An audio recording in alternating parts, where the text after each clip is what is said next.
சாரோனின் ரோஜா. நான் சாரோனின் ரோஜாவாகவும் பள்ளத்தாக்குகளின் லீலி புஷ்பமாகவும் இருக்கிறேன். கிறிஸ்துவானவர் உன்னதமான தேவனுடைய குமாரனாக இருக்கிறார். அவர் தம்மை பற்றி வெளிப்படுத்தும் போது தாம் சாரோனின் ரோஜாவாகவும் பள்ளத்தாக்குகளின் லீலி புஷ்பமாகவும் இருப்பதாக சொல்லுகிறார். இந்த பிரபஞ்சத்தில் கிறிஸ்துவானவருடைய பிரசன்னம் அவருடைய பிள்ளைகள் மத்தியில் இருக்கிறது. அவர்கள் கிறிஸ்துவின் சமூகத்திற்கு எளிதாகவும் தைரியமாகவும் கிட்டிச் சேரலாம். விசுவாசிகள் கிறிஸ்துவை தரிசிக்கும் போது அவருடைய இனிமையையும் அழகையும் அவரில் காணலாம். ரோஜா அழகான மலர். அது நறுமணம் வீசுகிற மலர். எல்லா மலர்களிலும் ரோஜா மலரே உயர்ந்தது. அதுவே பிரதானமானது.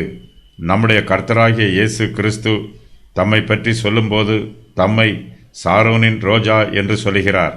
சாரோனில்தான் நல்ல ஜாதியான ரோஜாக்கள் பூக்கும்.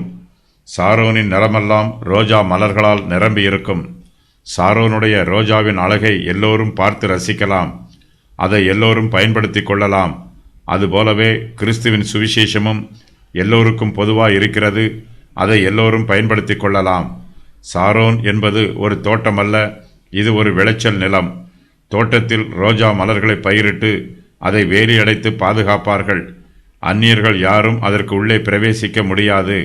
ரோஜாவின் அழகை அனுபவிக்க முடியாது.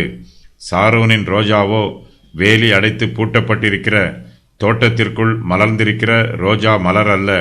இது வெளிப்படையான விளைச்சல் நிலத்தில் எல்லோருக்கும் பொதுவாக மலர்ந்திருக்கிறது. இதை எல்லோரும் பார்த்து ரசிக்கலாம். இதன் நறுமணத்தை நுகர்ந்து சந்தோஷமாய் இருக்கலாம்.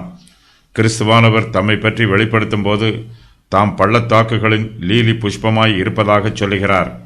சாலமோன் தன்னுடைய மகிமையில் தன்னை வெளிப்படுத்தி காண்பித்ததை விட பள்ளத்தாக்குகளின் லீலி புஷ்பம் மிகுந்த அழகுள்ளதாய் இருக்கிறது. பள்ளத்தாக்கு முழுவதுமே லீலி புஷ்பத்தை வஸ்திரமாக அணிந்து அழகாக தோற்றமளிப்பது போல இருக்கிறது. லீலி புஷ்பம் வெண்மை நிறத்தில் இருக்கும்.